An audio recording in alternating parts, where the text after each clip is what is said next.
Hello everyone. Good morning, good afternoon, and good evening in the other part of the world. At isang magandang umaga na puno ng pag-asa, umagang kay ganda, at umagang puno ng blessing kay God, no? Kaya gusto ko lang pasalamatan si Lord sa lahat mga tao, lalo na sa pamilya ko na naging bahagi na aking life journey. So, I'm so excited kasi alam ko na very busy, so I try to grab this opportunity na mag-greet sa lahat ng mga fathers na, of course, Father's Day is coming this weekend, na pasalamatan sila sa mga lahat na magandang kabutihan na ginawa nila kasi naniniwala tayo yung Father is the provider, sila yung haligi ng ating mga tahanan. Kaya kung may mga tatay kayo, Happy Father's Day sa mga daddy, papa, o anong klase yung pagtawag nyo sa inyong mga ama. So Happy Father's Day. Ako, so mahigit 30 years na wala na pa akong tatay. My dad passed away 1994, so 31 years ago. Matagal na. Pero na-appreciate ko talaga yung nung kabataan ko at nung bata pa ako na how my dad very supportive sa akin. How she taught me how to be a great leader. Doon ko talaga natutunan sa tatay ko lahat yun. Kasi yung tatay ko isang council member during the time ng kabataan ko. Kaya na-appreciate ko lahat ng mga ginawa niya para sa aming barangay, para sa aming pamilya. At saka yung paging public speaker niya, paging public servant niya, I'm thankful to God, yun ang natutunan ko sa tatay ko. Kasi yung tatay ko, she always like to stand what is right and just. Yung tatay ko is isang waray from Leyte. So, naikwento ko na yun dati sa live ko na yung love story nila. Nagkita sila ng mother ko sa Maynila. Kasi yung tatay ko pinanganak sa Leyte, pero lumaki siya ng Maynila. Kaya kung nagtapos ako ng college ko, tumira ako ng Maynila for so many years. Kasi mga kamag-anak namin sa father's side, lahat sila nakatira sa Maynila. Kaya yung mga pamilya ko dyan sa Maynila, mga Compio, Almadin, Villalobos, so mga kanyang mga apelyido. So yun ang mga relative namin dyan sa Caloocan. So dyan din ako tumira. Tumira din ako ng Cubao, Quezon City. Tumira din ako ng UP, sa UP Diliman. Nandiyan nakatira yung mga kamag-anak ko ng mga Almadin, Compio family. Oo. Kasi Compio family ako sa father side ko, and Alit and Bueno family naman ako sa mother side ko. So, pure waray yung tatay ko. Kaya, kung medyo may katapangan tayo, or laging lumalaban sa katotohanan, karapatan, nakuha ko talaga yun sa tatay ko. Oo, kasi ang tatay ko palagi naninindigan sa katotohanan. She always tell us how to be honest and integrity talaga yung public service. At saka doon ko natutunan sa tatay ko na huwag ka matakot kahit kanino man.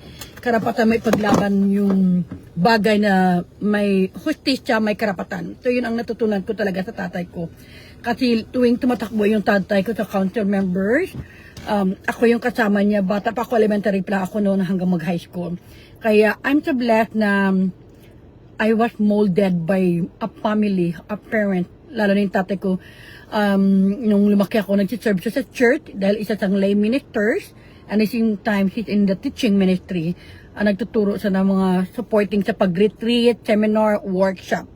So, I'm so blessed na yun ang nakukuha kong mga talent sa tatay ko na ang karapatan dapat ipaglaban. Kung may katwiran, di ba? Yun sabi nila, dapat ipaglaban mo talaga. So, I'm so blessed. At the same time, mabait naman yung tatay ko. Yun lang, wag ka lang gumawa ng kalokohan at kasamaan kasi sa kanya, what is no, it's no, what is right, it's right. Yun talaga yung tatay ko. At saka everything black and white, kailangan may ebidensya ka, may proof ka bago ka magsalita. So, I'm so blessed. Kaya, at this time of Father's Day celebration, I try to grab this opportunity because I'm not sure I could able to talk or I can able to do my live this coming Sunday. So, to give honor and appreciate and give my love and care sa lahat ng mga fathers, especially the father figures, Hindi naman lahat ng father is a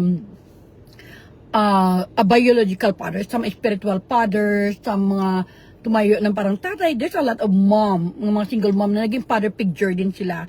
Kaya At saka isang bagay na hindi ko makalimutan din sa asawa ko na si Randy, if you're watching right now, nakakuha siya ng award dito sa Amerika, one of the top dads award.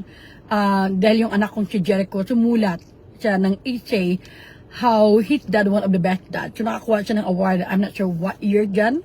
Hindi ko matandaan ko anong year yun. Ang natandaan ko lang, Jericho was only 4 or 5 years old. Sumusulat na si Jericho ng essay writing contest about the top dad, and my husband was blessed, got chosen dito sa San Jose, California. Kaya nakakuha siya ng award. Hanapin ko yung picture na yun kasi that's one of memorable na pag merong mga father figure, merong biological father, spiritual father who work hard, sacrifice themselves for the future of your family, or being a public servant, or ano mang klaseng tatay, kasi di ba bang mga tatay, meron naman na ordinary dad na stay at home lang, pero she helping the family. Meron naman overseas Filipino workers or overseas workers na sa ibang bansa sila, o yung nanira na sa ibang bansa para magtrabaho sila. Lalo marami akong mga kaklase ng mga OFWs ng high school ako, ng mga seaman ngayon. Wherever you are, mga classmate ko ng mga seaman dyan, engineers na sa ibang bansa, saludo po ako sa inyo, sa paging tatay nyo na you sacrifice yourself away from your family, away from your homeland, for the sake, for the brightest and the best future for your family. So yun pinaka-the best. Kaya right now, I got the opportunity to give appreciation, acknowledgement, and of course, to pray for all the fathers around the world. And lalo na yung mga, kung napanood nyo, nangyari sa airplane na crash, yung India, na maraming family na namatay doon. And one of those, yung isang father na meron siyang 3 anak, kasama yung asawa niya. And they're planning to mag-transfer na to live for good sana sa London, but all of them passed away. Kaya my prayer for all those who are affected or during the devastation time, lalo na yung mga difficult moment in life, and pinipray ko rin sila. At saka sa mga fathers na naging grandfathers na may mga karamdaman, may mga cancer, high blood, kung ano mga, karamdaman, lali, pray for them. Kasi ako, namatay yung father ko because of the kidney failures, 2 kidneys niya. So the way I got that sickness, kaya I taking care of myself, but I so being grateful for God kasi sa nangyari sa father ko na my younger sister, Annalyn, and myself were the one who took care of our dad during those time. Kaya alam ko yung mga signs and symptoms, those people who are experiencing sickness, especially yung mga kidney failures na lumalaki yung kamay mo, mga paa mo. And I experienced that back in 2021. And because of that symptom, it's a wake-up call for me to realize how important to taking care of ourselves, because health is wealth. My dad is only 49 years old when he passed away at the young age. So that's why when I turned 50 years old, nung time ko na 50 years old ako, I celebrate my birthday, na I have a big celebration to celebrate with all amazing people dito sa USA, naging part ng journey ko. Even I spend a lot of money because I want to thank God na I overcome 49 years old, kasi yung nga inisip ko yung tatay ko mayroong kidney failure, namatay sa at the age of 49. And I thank God I already 51 years old, turning 52 years old this year. The only thing I knew in my life, I always offer my life like my dad, like my father, to serve God. The most important thing that I learned from my dad is to know God, to love God, and to serve God with your fellow men. So kaya yun ang legacy that I keeping in my heart until the rest of my life.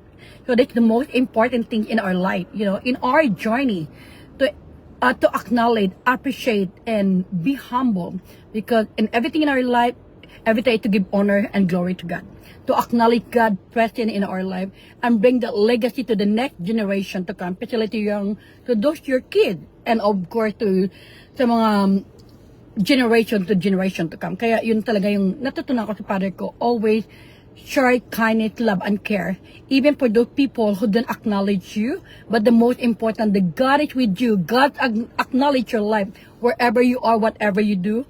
Always share kindness, love, and care, and be honest and have integrity in life.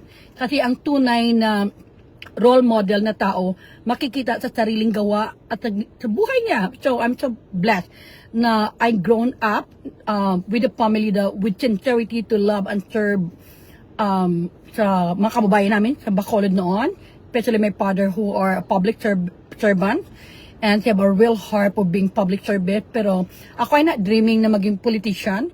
What I dream is to help more young people to pursue their education, because I believe the importance of the power of education is the most powerful weapon which can be used to change the world, to change yourself and be the best version of yourself, and to change the family around you. Kasi yun talaga sa akin, being an educator, an administrator, ang pagbabago ng kinabukasan ng isang tao is the most important.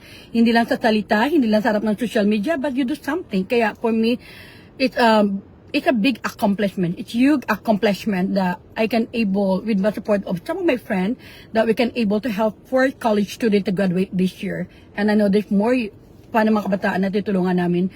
Kaya, yun ang natutunan ko sa tatay ko na do have a real selfless love, being a hero for yourself, helping other, wala kang expectation. Oo, kaya yun ang pinakamalaga because the most important reward is in heaven. Kaya hindi nakikita ng tao na every single paycheck, every 2 weeks na pinapadala mong sweldo mo, that's a big thing. Because lalo na yung mga kabataan na pinapaaral mo na hindi mo nga nakita in person pa, kaya I'm so happy. Lalo sa the 3 of them, hindi ko pa nakita in person na pinaaral namin. Isa lang yung nakita ko, you know. Thank you, Lord. Kaya sa tanan niya, sa lahat ng mga father, you know, maraming salamat in Ilonggo, sa tanan nga mga tatay, madamo gid nga salamat sa inyo nga sakripisyo, pagbulig, sa inyo nga pagtinguha, sa paghimo sa kaayuhan para sa aton sa inyo nga mga anak at sa mga kabataan. Again, thank you to all the father, and in Espanyol, muchas gracias, el papas, sa mga lahat ng mga father, kasi bless kayo ni Lord, bigyan pa kayo ng mahabang buhay, and more blessing, na siksik-liglig umaapaw, lalo na sa mga OFWs natin ng mga father na sa mahabang panahon na ginugol nila sa pagtrabaho for the sake, for the brighter future of their children and their family, na mabigyan sila ng magandang kinabukasan at saka edukasyon dahil sa kanilang sariling sikap. Kaya saludo ako sa lahat ng mga tatay na, alam mo yung, nakita ko kung napanood nyo yun, yung isang tatay na wala ng paa, single dad, na pinaaral yung mga anak niya to the hard work. And yung mga anak niya naging honor student pa. Kaya, it mean a lot for me. Na kaya, if you have a father, let's celebrate it. Huwag niyo celebrate yung panahon niyo sa Father's Day para sa kaibigan niyo. Celebrate niyo para sa tatay niyo. Kasi wala tayo sa mundo na to kung wala yung mga fathers natin. Diba? Of course, mother na celebrate din natin yung mother. But we acknowledge father because it's Father's Day. Again, guys, mabuhay tayo. Mabuhay ang lahat ng mga tatay, daddy, papa. Kung ano man tawag sa iyo sa buong mundo. Kasi dahil sa inyo, nandyan yung mga anak nyo na tutulong at gagabay sa iyo sa pagtanda nyo rin dahil kayo naging gabay sa amin. Kaya saludo ako sa lahat ng mga tatay. Kaya I try to grab this opportunity to be thankful, to be grateful, to bless kasi dahil sa tatay ko, I become who I am right now. Na naging strong leader, naging educator and author, and of course naging public servant din dito dahil naging commissioner din ako. Dahil yun ang malaki na itulong sa buhay ko. Maninindigan sa katotohanan, karapatan kapag may katwiran ipaglaban para sa tama, para sa bayan, para sa mga kabataan. Kaya I'm so blessed na mayroong isang haligi ng tahanan kagaya ng aking ama na hinubog ako sa pagtitiwala sa Panginoon, pananampalataya na maging totoong leader without any expectation. Si Lord nilang bahala. Blessed kasi ako ay a very simple thing lang hinahangad ko sa buhay. To live longer, healthy, and peaceful mind. I don't mind about material things kasi meron na ako noon. Ang gusto ko lang yung ang mga anak ko, kasi ngayon yung anak ko na sa Los Angeles, California, to help kasi U.S. National Guard siya, he's serving the country. At nakita ko rin yung sarili ko sa kanya na how he serve the country na yun mga pere, iniipon niya, tinutulong niya rin sa mga friend niya. At saka isang bagay na proud ako sa anak ko, bumili siya ng sasakyan, para sa kaibigan niya. Binigay niya kasi meron siyang almost 3 cars, di ba? Yun ang collection niya. Kaya sabi ko na, Lord, at least naman na yung generosity and kindness to serve and help other, and of course, he's a National Guard, U.S. Army. Kaya I'm so blessed kay Lord na kung anong tinuro sa akin ng aking ama, nadala ko sa akin isip at isipan, habang buhay, dadalhin ko yan at akay-akay ko yung mga pangarap ng aking ama sa pagserbisyo publiko at sa mga next generation, sa aking mga anak, at sa aking mga pamangkin, at sa mga lahat ng pinapaaral ko rin dyan sa Pilipinas, na stay good, be a great leader, be a great example wherever you go, whatever you do. Makapunta man kayo na ibang bansa, alam ko, nakikinig kayo sa akin, hindi lang kayo nagko-comment, at natatanggap ko yung mga message nyo sa akin na na-appreciate nyo, at na-appreciate ko rin kayo na hindi nyo sinasayang yung mga tulong namin at sa mga iba pang sponsor ng Women of Hope Scholarship. Thank you so much. I love you all. Mabuhay ang lahat ng mga ama sa buong mundo, kung saan man kayo. My prayer for you, may God bless you, good health, more blessing, and success in your life and your family, and you live longer. All of that I offer and pray to God. Again, guys, thank you so much. Mega shout out to everyone. I love you all. Sa lahat ng taong nag-celebrate ng birthday, anniversary, kung anumang karamdaman nyo, i-bless kayo ng Lord at mabuhay. And of course, thank you for the Philippine Independence Day. And tomorrow I will be in city of Milpitas. I'm gonna showcase my book, children's book about Philippines, and about my personal book about my inspirational book, Women of Hope, Finding My Purpose as an Immigrant that always lead to be a good example to everyone, to the next generation to come, that with all my heart, I offer myself to God, to the people, to the community, in which I share the goodness and kindness. Again, mabuhay at maraming salamat, madamo gid nga salamat, muchas gracias, and thank you. Bye. See you next time.